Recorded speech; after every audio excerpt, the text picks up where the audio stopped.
video demonstrating how to set up Form Emailer. So just to kind of show you what it does. So let's say, for example, this was all of the responses that came in from a Google form. Okay, so as people are filling out the Google form, responses get logged in, and everybody's pretty familiar with how this happens. So now what Form Emailer does is it will send out emails as the responses come in.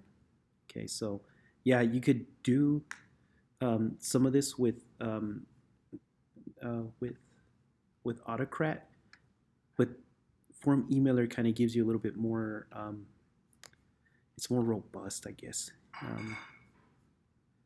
But anyway, so I'm gonna show y'all how to set up Form Emailer, and then you could kind of see whether there's enough pros with Form Emailer um, over using something, an add-on like Autocrat.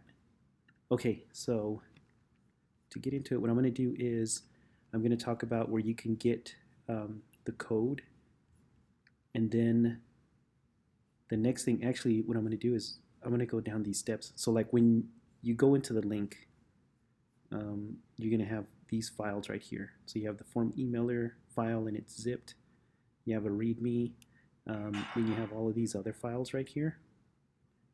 Okay, now within this web page, you have a little bit more directions, right? And so this one, the one that we are in from this person right here, from Clyall, this one is the more updated Form Emailer. There is another one at this site right here, but don't use this one because it won't work. So if you use the one from Enrique Abreu, this one's not going to work. So just make sure you use the ones that are here, okay, from GitHub. And so down here, it kind of goes over the instructions. So this is what I'm going to demonstrate in the video. Okay, so in case you're more visual and you need the checklist, they are right here. All right, so, and I think that's pretty much it. Okay, so let's walk through it. So the first thing we're going to do is we're going to have to get the file. Okay, so right here's the file. So this is pretty easy. Just click on it. Over here's the download. So we'll download, and then here's the file. Once the file downloads, we're going to unzip it. Right. So I'm on a Mac, so it's going to be a little bit different on a Windows computer. But so for me now, it's right here. So I'm going to go ahead and go into the folder just so you can see what's in here. So in here is 1, 2, 3, 4, 5 different files. Okay. So in the next step, what we're going to do is we're going to download. Actually, we're going to open up the files, and then we're going to copy and paste these files. And there is a way, because so if I just double click on it, right, it opens up as a web page, and that's not what I want. What I want to do is I want to actually look at the code. So what you're going to have to do is you're going to have to right click and then open with, and then you're going to have to use an editor. So the one that mostly everybody has, and if you're on a Windows, you can use like Notepad. That will definitely open it up. What I'm going to use this one right here called Text Edit. But I use all these other different, like I use Atom more than any of the other ones, and then MacVim works also. But what I'm going to do is I'm going to use Text Edit because that's pretty common. And again, if you're on the Windows, it would be, you would open it with Note, I think it's called Note, or Text Edit, that's what it's called. So then once I open it up and I see the code, this is what we want. Okay, so we don't want the web page. What we're wanting is the code. Okay, so that's going to be in the next step. And all of this is we're just going to be copying and pasting. Okay, so that's that one. This is the same way. We're going to right click, open with, and then I'm going to open it up with Text Edit on my Mac. But on the Windows, it's going to be that the Note, the text editor on the Windows. Okay, so that's what we're going to be doing with all of these. All right, so what I'm going to do, I'm going to put this right here on the side because I'm going to come back to it. And so next step, here's what we're going to do. If we I'm going to go ahead and open up a sheet. Okay, so let's say I'm going to start fresh, brand new with a blank sheet. Oops, I didn't want to do a template. I'm going to go ahead and just open up a Google Sheet, a blank spreadsheet. So let's say this is going to be the one that we want all of our responses to return to. So I'm going to call this template. Okay, template. And so from here, I'm going to, I guess I'll create the form. And if you wanted to do it the other way, yeah, just create the form first. You can definitely do it that way also. So here I'm going to create a form. Okay, template. So let's say this is the PD.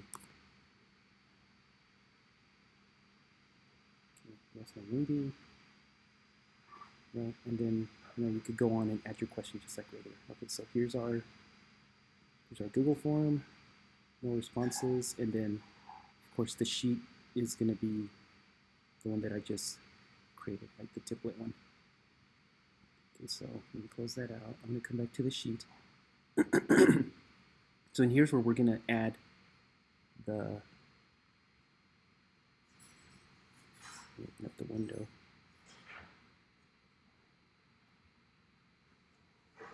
Okay, and here's where we're going to add these 5 files. Okay, so let me go back into the sheet that we just created. Okay, this is a sheet. We have the form. Okay, so now in the sheets, what I'm going to do is, here's where it starts to get a little tricky. So I'm going to go to Tools, Script Editor. Okay, so now in Script Editor, there's 5 files. So I'm going to do the same thing. I'm going to create 5 different files. Now, if you forget, in here, and I'm going to, oh, this is not the one that I wanted to go to, in the back arrow. In here, it'll go down the steps. So we already unzipped it. In the Google Sheet, you want Form Emailer installed. Click Tools, Script Editor. So that's what we just did. So now the next thing we're going to do is we're going to go File, New, HTML, and then we're going to create 4 files. And then it tells us the 4 files. The first one we're going to call About. The next one we're going to call Settings. The third, Install, and then the last one is Fix Sheet. Okay, so we're going to create 4 files, and they're HTML files. Okay, so let me go back here. So I go to Tools, Script Editor. Okay, so I'm going to go into this plus sign right here. So I'm going to hit plus, HTML. Okay, so that's our first file. And remember, our first file, we're going to call it About. Okay, so here's the untitled one. Hit the 3 dots, rename, and this one is About. Okay, the next one, About, okay, we got Settings, Install, and then Fix Sheet. So come back in here, plus sign, HTML, Settings, plus HTML, Settings. Oh, those are already a settings. About, Settings, Install. That was the next one. So plus HTML, Install. So this one's different because we actually, you know what? Yeah, I'm just gonna hit Install. And then the last one, Settings, About, Settings, Install, and then Fix Sheet.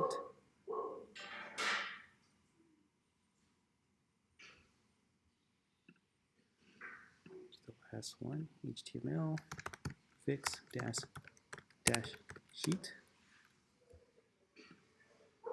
And that is it. So now we have 1, 2, 3, 4, 5. This is the example, 5 of them. One says code.js. Then we have About, Settings, Install, and Fix Sheet. Okay, so here's the code.js, about, settings, install, fix sheet. So here's the 5 um, different files that we have. So when I click on each one of these, it activates each one of these scripts. So Google Apps Scripts will add this in here for us. So we don't need any of that. And I'm just going to select all of this and delete it. Because what we're going to do is we're going to copy and paste the code from those files that we downloaded a little while ago. Okay, so I'm going to select all of that and clear it.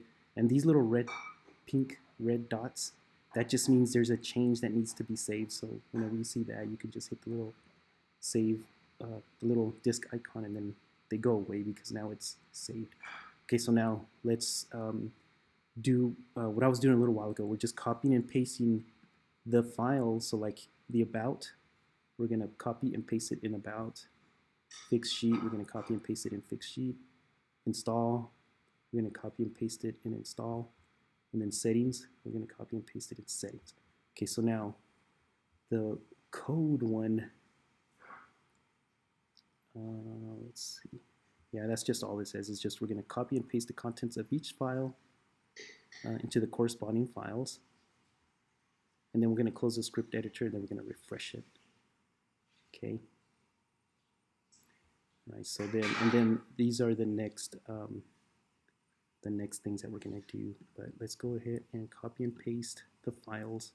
So I'm going to go back over here again to my files that were unzipped. Okay, so now I'm going to right click, open with, and use your text editor. Okay, here's the code. So now I'm just going to select everything, copy, and then I'm going to paste it in here. So that's the about. Now I'm going to go into, I'm going to do the code.js now. So this code.js goes in here. So right click, open with. I'm going to use my words. Oh, it's up here on the top. Text editor. So this one is really long. This is the longest one. There's like, I think, 1,000 files. So you can edit, select all, copy it. Okay, and this is the code. So now I'm going to paste it. Yeah, there's like about 784 lines on this one. Okay, fix sheet. That's the next one. I'm going to open with, go into my text editor and edit, select all, copy it, and then I'm going to paste it. This was the fixed sheet one. Okay, and then install. That's the next one. Open with my text editor, edit, select all, copy, and that was the install, Control V. And then the last one is settings, open with, text editor, I'm gonna select all, copy it, and then I go to my settings, paste it.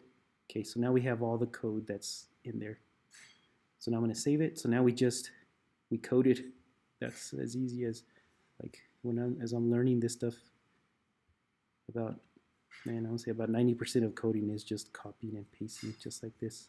Okay, so now I'm not going to mess with any of the stuff in there. So now what I'm going to do is I'm going to go back over here, and what we're going to do is we're going to run the code, but I'm going to open up that sheet again just to kind of show you where we're at. Okay, so we went to form emailer. Actually, this is for upgrading the versions. Yeah, we're done there. Okay, so now installation. So once you have copied the script contents over, which we just did, you should see a new menu at the top of your spreadsheet called form emailer. So we don't see the form emailer appear yet, and that's because we have to come over here. Let's give it a title. So I'm just going to click in here and call this form emailer example. You can call it whatever. Form emailer is probably the same. The best thing to call it. Okay, so I'm gonna save it. The project was renamed.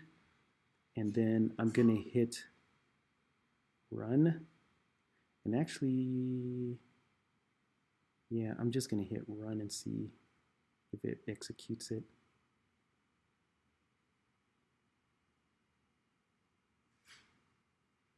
I might give it a couple of seconds. In the meantime, yeah, okay, so that's good.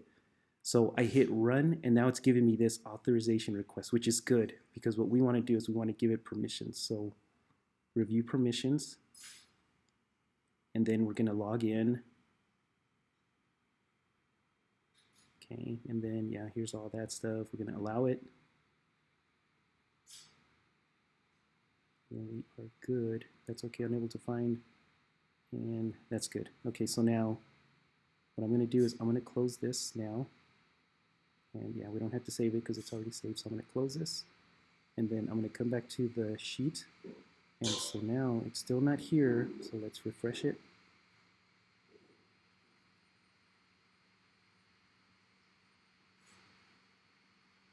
I see it already right here.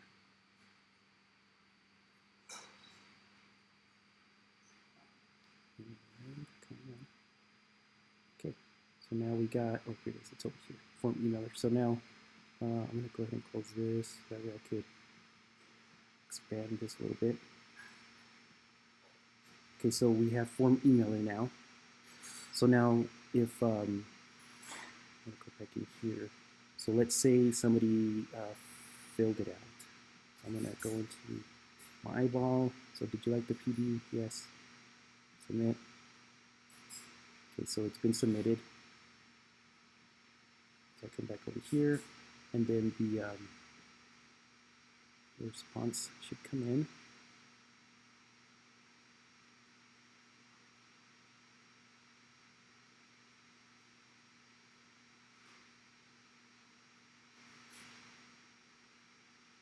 So really slow. It should get a bit faster.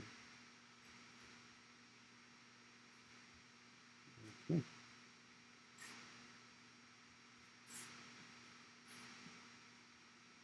Got a response. I wonder if it created a totally different one. If it did, then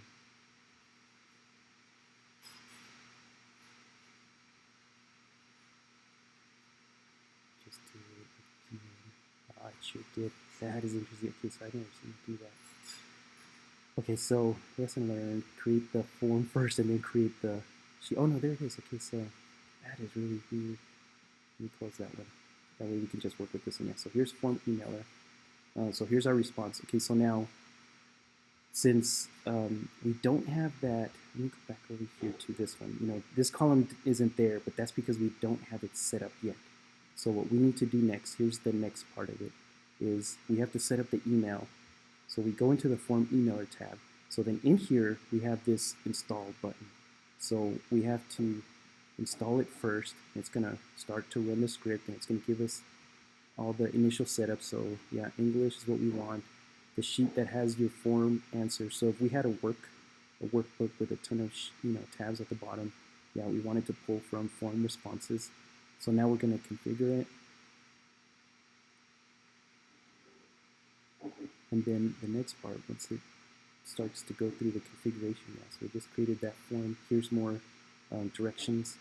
So I go back to the form responses. So we created this one right here, and then if I hover, you see the comment that it says this column must always be the first one. So don't move this one. So you can move all these other ones, but don't move this one. And then this tab right here gives us more instructions too. So if you ever forget. So right now it's just telling us, is it running automatically? No, because we have to tell it to run automatically. And I'll show you in a little bit how to do that. So what that means is, as the responses are coming in, it's not sending emails out at all. Okay. Oh, and then I just noticed something. So I wasn't collecting emails. So that's another thing. We're gonna have to make sure that emails are collected, so that way it knows where to send the email to. Okay, so that's that, and then your settings are saved. Here's this, and then here's another warning. Please do not modify this manually, because you can come in here and start messing with this if you know JSON and that kind of stuff, but don't mess with it here. I'll show you where you can where it's meant for you to adjust. Okay.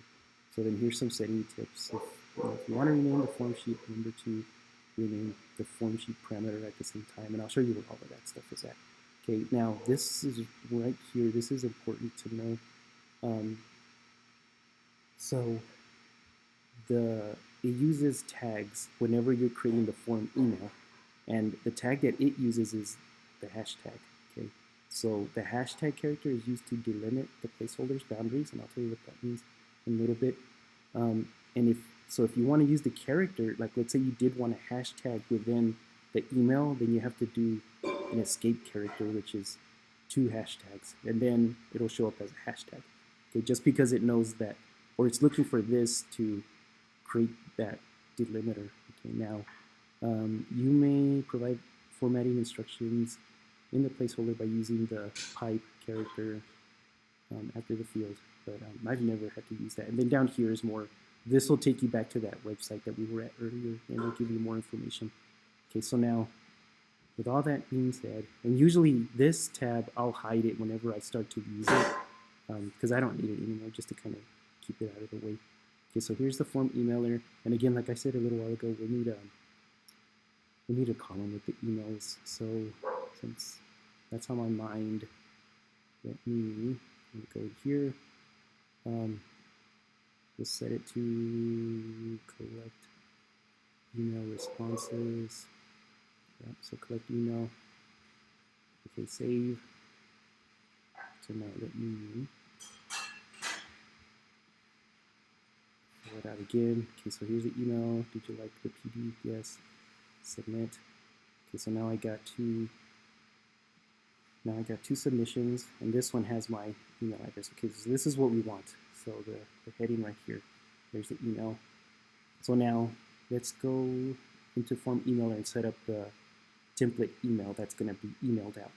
Okay, so I'm going to go into form emailer, and then it's different now because before we just had install, but now that we've installed it, now we have 3 other options. So the about tab, that just tells us who developed the script, Enrique, and then it's maintained by Cole. This is the guy that updated the script, and then here's the website. Okay, and then if you want to process, so like let's say once you have hundreds of lines in here, and something happened to number 8, even though it did send the email out, you want to send it again. That's what the process manually is. You can just click on it and then tell it just to send the email to line 8, or you can even set it to where it goes from line 8 and beyond. So you can do things like that with process manually. But usually I just have it set up to where it sends the email out automatically. As soon as a response comes in, it sends it out automatically. So that's the next step after we set up the email. Okay, so now what I'm going to do is I'm going to go into settings, and then we're going to create the email. So up here we have 2 tabs. The one I usually always use is just the email 1 tab. And you could set up, so the advanced one is where you can send, more than 1 email, like if you wanted to go to a certain other person. But usually I just stay here. I've never even had to use the advanced one. So email 1 tab, the sender name. So who do you want it to, the name of the person that receives the email, what do you want them to see? So if you wanted them to, it defaults to form emailer, but if you wanted it to say your name, you can do that. And then if you wanted to put a reply to, you can do, your email. So if the receiver wants to reply to it, they can reply here. And then if you wanted to automate this, you can set up a column that has different emails, or it'll find the email. And that's what I do with the emails that go out to the tech coach, is I set up another column that actually searches the campus. So the one question that I would put into the form is, what campus are you at? And then I have another sheet that it'll query whatever answer they put. So like if they say I'm at Home Green, the sheet will automatically look okay, he's from Home Green, and then it goes to another sheet, and then it looks down, okay, Home Green, the coach is Al, and then it'll automatically fill in, like in another column over here, wherever I did the search, it'll fill in my name, and then it'll throw my email. So then I would just have, that's where I would use the hashtag, like hashtag coach email. And then what it's doing is it's looking for the heading, and then whatever is in that row and under that coach email column, that's what it's going to fill in here. So that's how you can automate that. But if you wanted to just go to one email, just go ahead and just type it in there, and they'll reply back to that one. Okay, so that's how I automate that one. And then who do you want it to go to?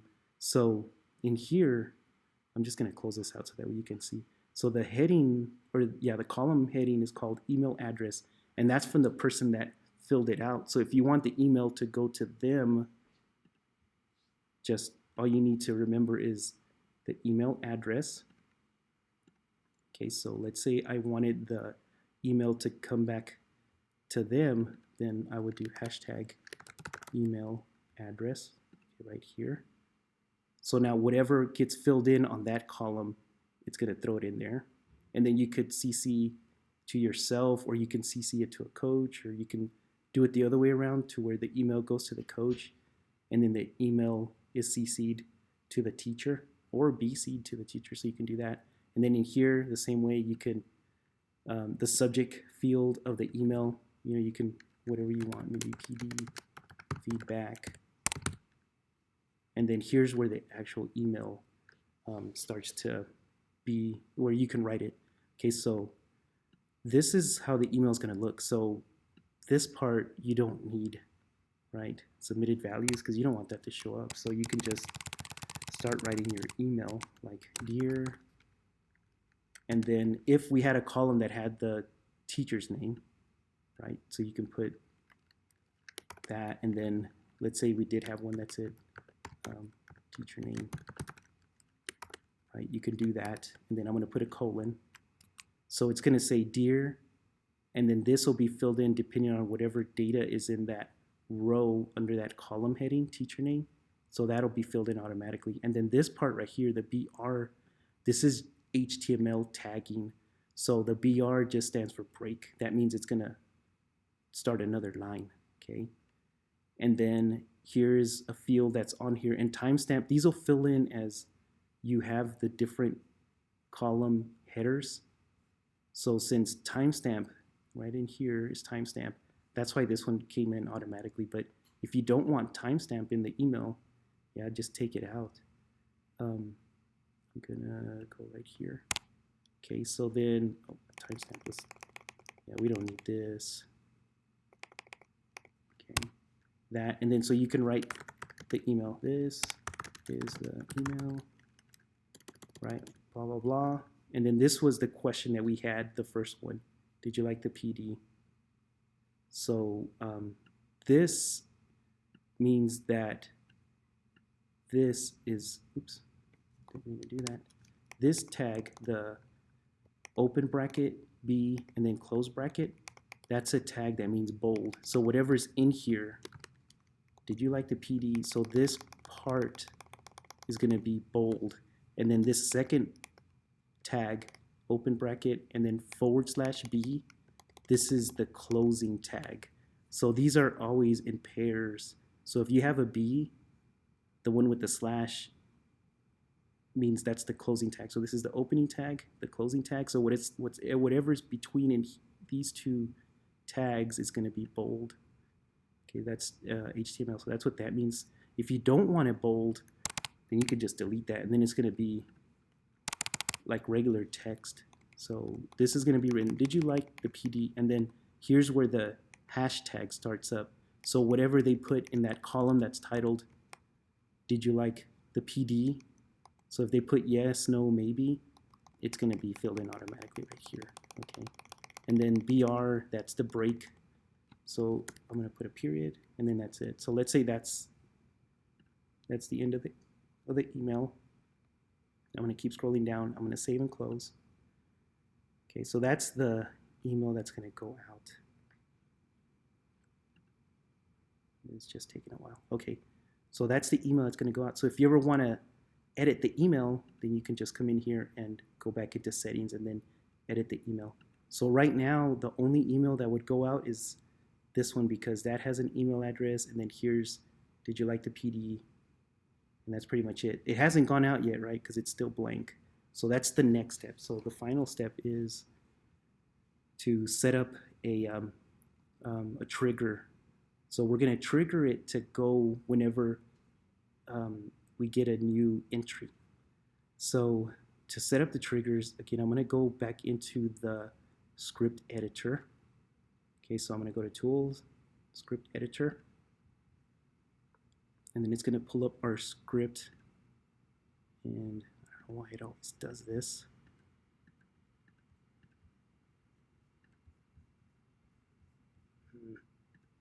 It always does that. And I am not signed in with my personal email. I think I'm going to have to log out and then log back in. Yeah, darn it. Okay, so let me sign out of all accounts, and then I'm going to sign back in. So if you get that, and it only happens with when I'm messing with Google Apps Script for some reason.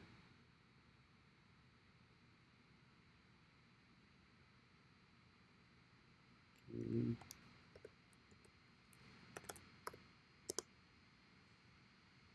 Alright, so let me log back in, and then I was in the Google Sheet.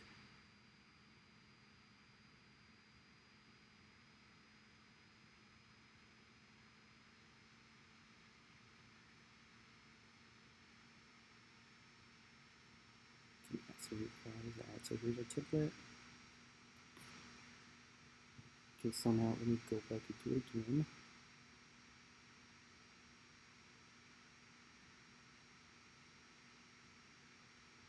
Finishes uploading. So I'm going to go into Tools, Script Editor.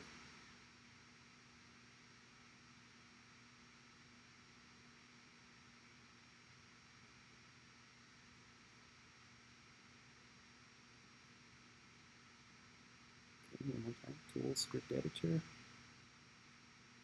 Alright, so now it's good. Now I'm in the north side. Okay, so here's that. So what we're going to do is we're going to set up the triggers. So here's the codes that we just copied and pasted. So over here's this little clock. So this is the triggers. So I'm going to click on that. And we can set up all different kinds of triggers. But what we want is the one that will immediately go out as soon as somebody responds. Right, so down here at the bottom right, we got add triggers. I'm going to click on it. So choose which function to run. So when I click on it, we have all of these functions. These are all the functions that are in the code that we copied and pasted. So what we want is the time-driven function to run. Okay, and that's what it defaults to. So we'll leave it at that. So choose which deployment should run. And this one, there's no choices. So head is the only thing that we got. Now select the event source. So we wanted to go out from actually time-driven. That's the thing. We want it to be time-driven. Okay, so when we click time-driven, we'll have here, okay, do you want it to be based on every hour, every day, every week? So how often do we want the emails to go out is really what it comes down to. So if you want it to go out every minute, you can click the minutes timer. If you want it to go out every hour, or maybe just once a day or once a week, you can set it here, or maybe even just on a specific date and time, and that's it. It only runs once. Usually what I do is I click the minutes timer, so it'll run every minute. It'll look for new entries, and then it runs it. Even if the PD happened, it happened on one day, I just leave it on, and then whenever I do remember, I'll come back into it, and then I'll turn off the triggers. But, okay, so we want the minutes timer, and then select the minute interval. It'll default to every minute. So you can change it to every 30 minutes or whatever, but it's a program, so it doesn't care if it runs every minute. So usually that's what I do. I have it set at every minute.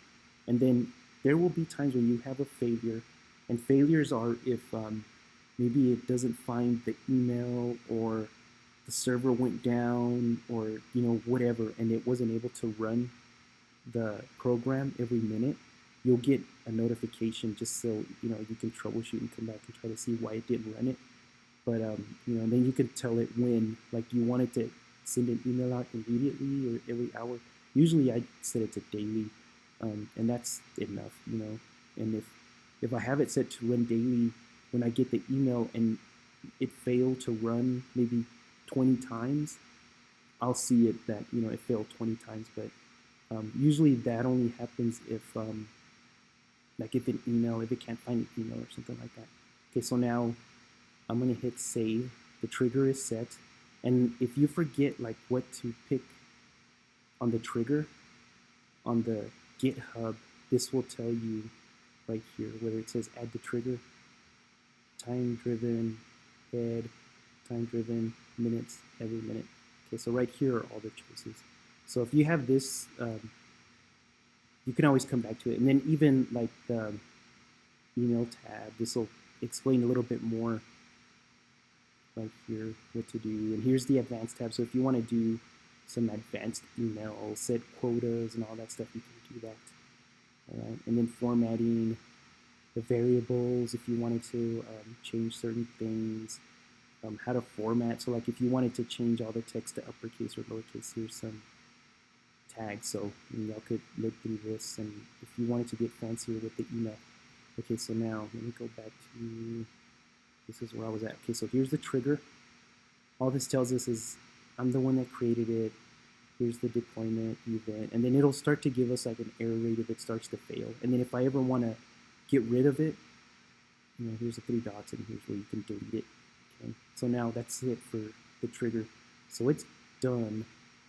I can close this now, and then I'm gonna come back into here. So here now it fills out. So it actually tried to run, and it's telling me it didn't run because the field does not exist. Okay, oh, that's right, because when I was writing the email, I was saying, okay, I'm gonna use teacher name.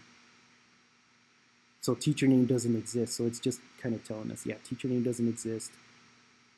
And then the email was not sent because there's no email address to send it to. So here it's telling us the field does not exist, teacher name. Yep, and I know that. But the email was sent. So I'm going to go back into my email just so you guys can see. And oh, that's right, because I had to log out.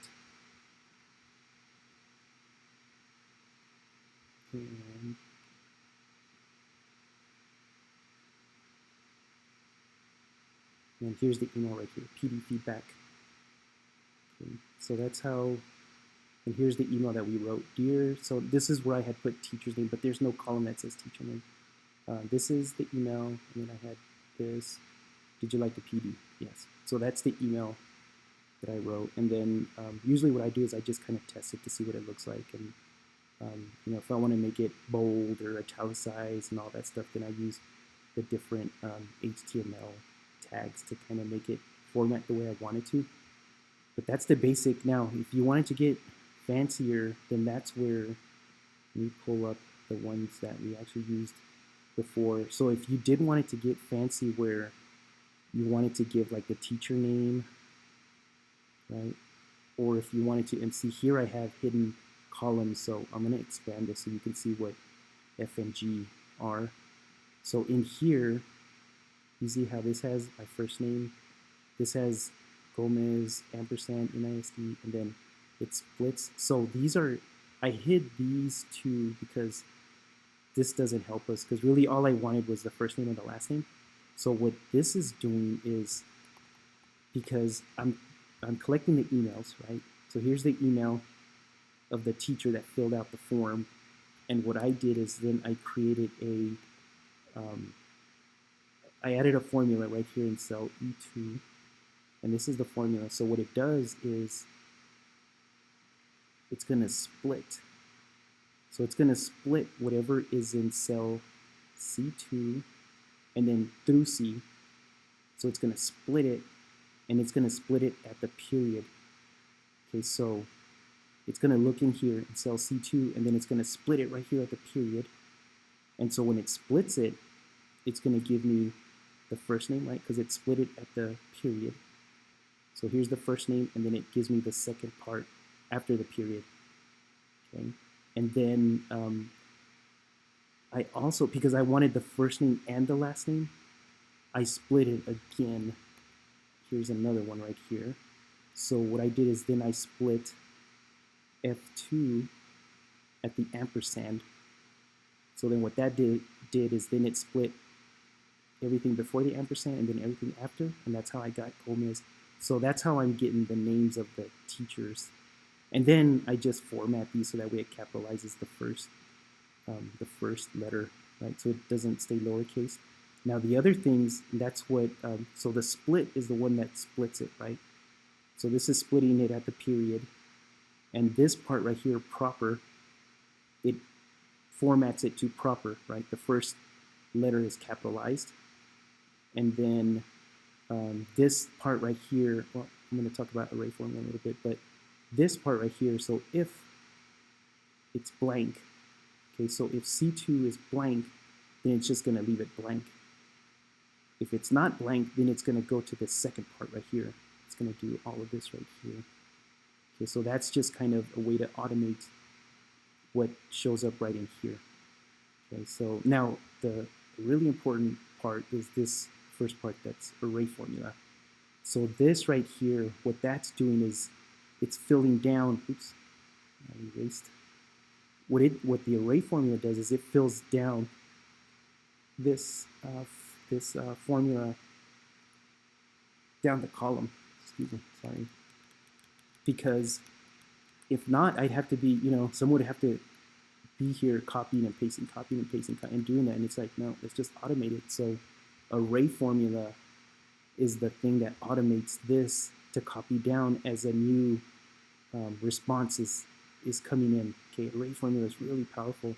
So for array formulas to work is you have to delete everything afterwards. So I don't know if y'all have noticed.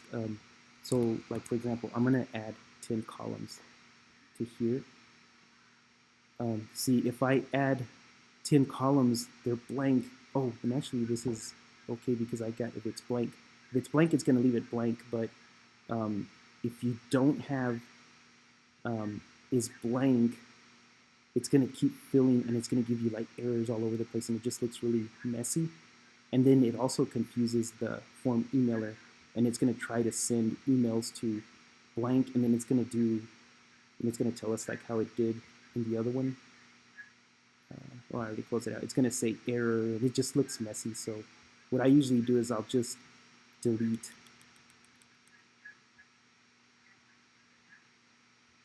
the rows so that way it just is clean and doesn't confuse the form emailer.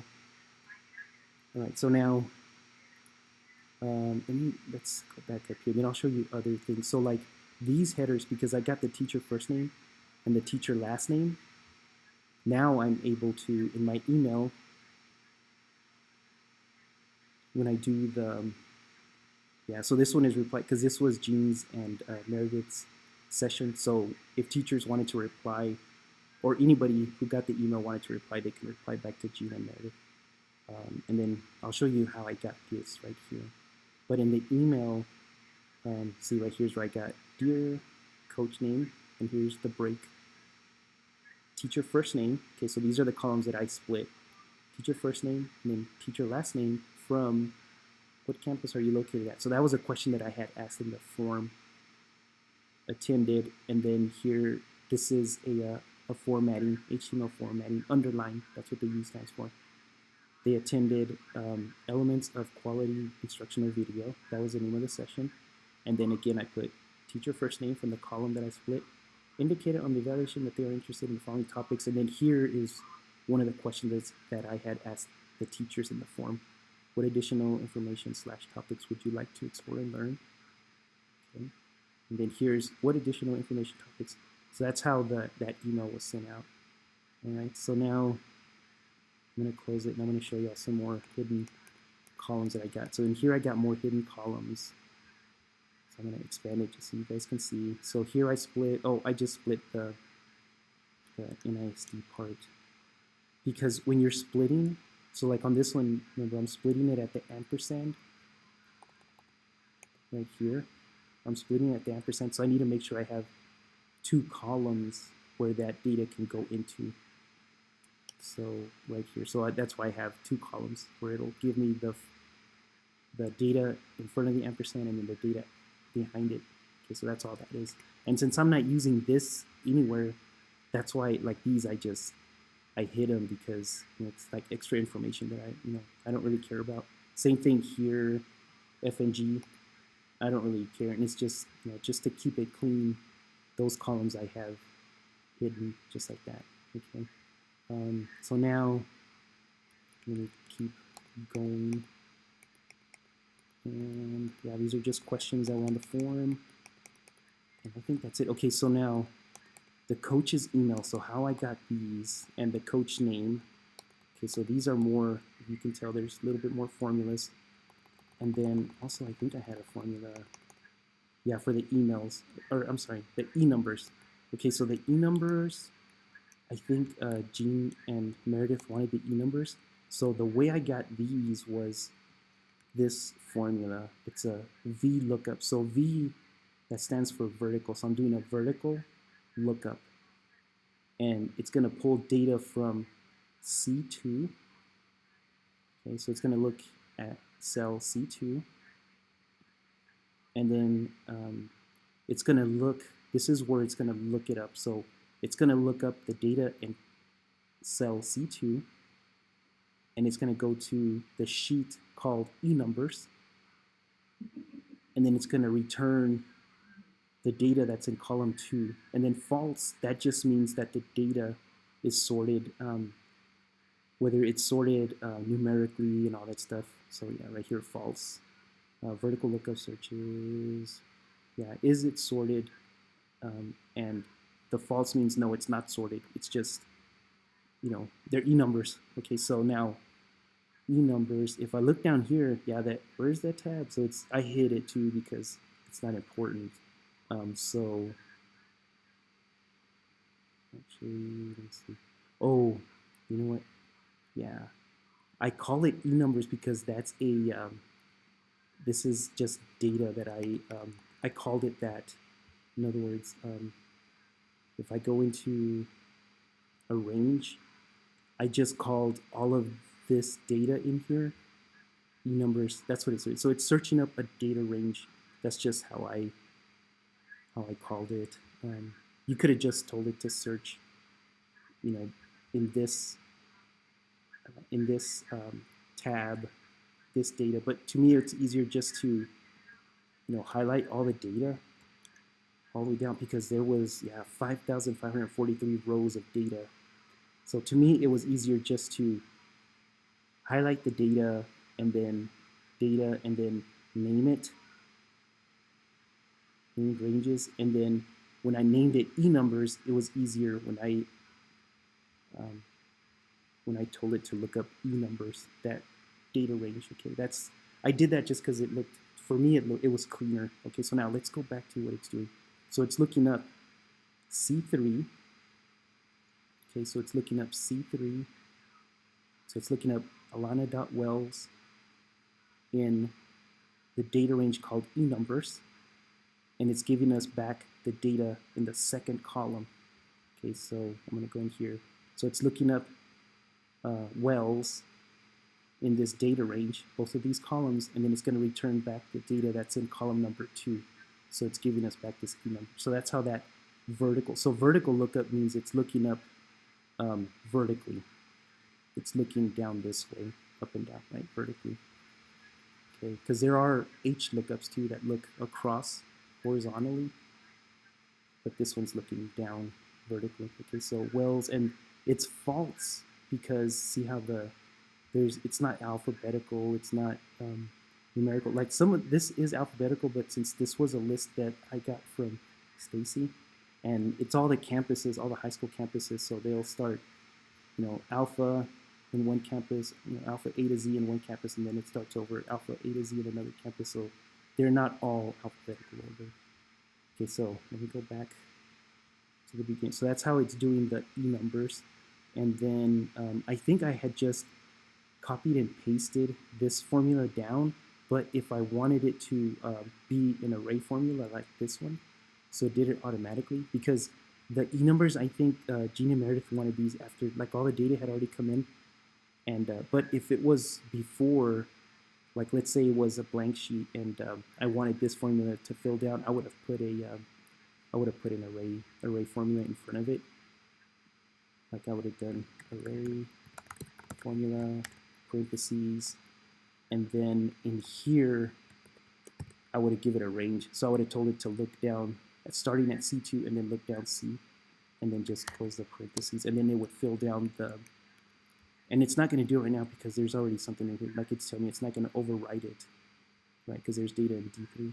But that's how I would have done it, and it would have done the same thing. But since we had already collected the data, I just copied and pasted it. It was easier to do it that way. Okay, so now the other thing, so there were other columns that I also did that. So like for the coach emails, I did the same thing here. So I did a vertical lookup of O2, right? So then it came the question, right? So I had asked, what campus are you at? So in here, like this teacher said, she's at Jefferson. And I had another hidden sheet. This was the vertical lookup data. So in this sheet,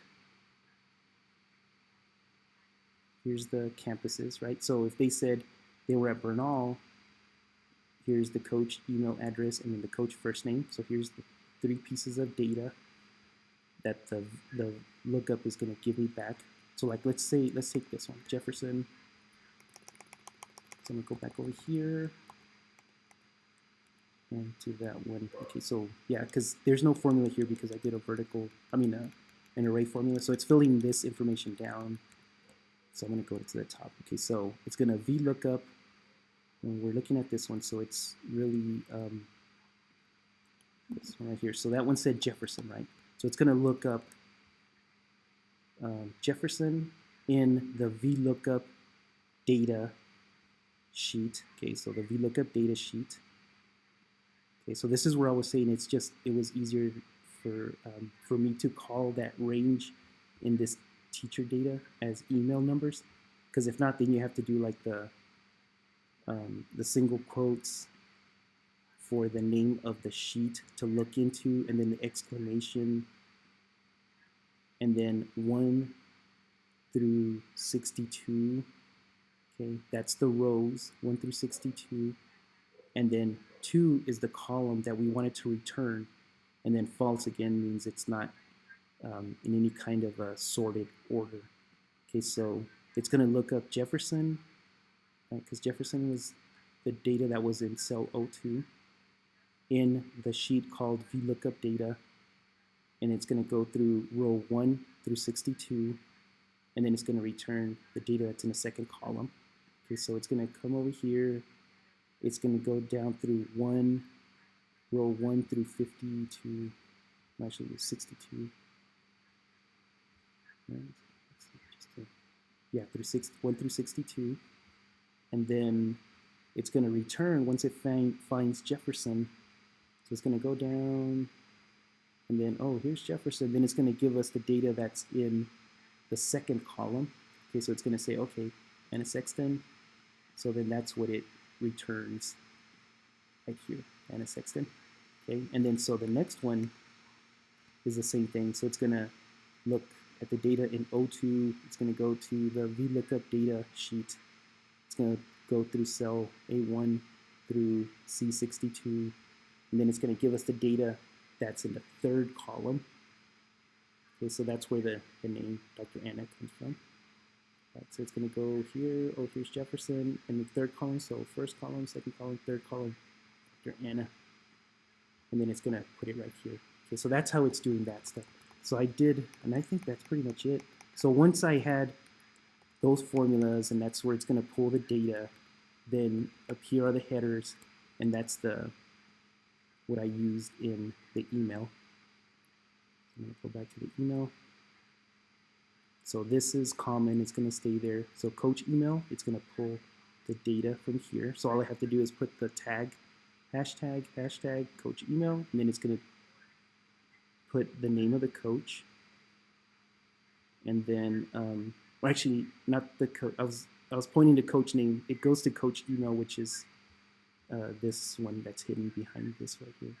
It's V, right? The coach email.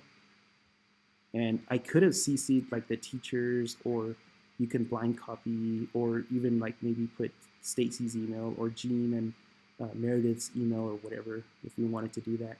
The subject is whatever I put on there. That's going to be comment, and then here's the email. So coach name, so that's where this comes in. So whatever's here, it's going to throw it in there, break, and then teacher first name. So that one was the ones that we had split from the email. Teacher first name, teacher's last name, and then what campus are you located at? That's the column that I had asked them where they were located at. So since it's between the hashtags, it throws that information in there. And then that's common. They use just the formatting to underline the title of it, and then teacher first name, all that stuff. So that's how it did that. Now, if I wanted to, let's say, this is the last thing that I was going to show y'all.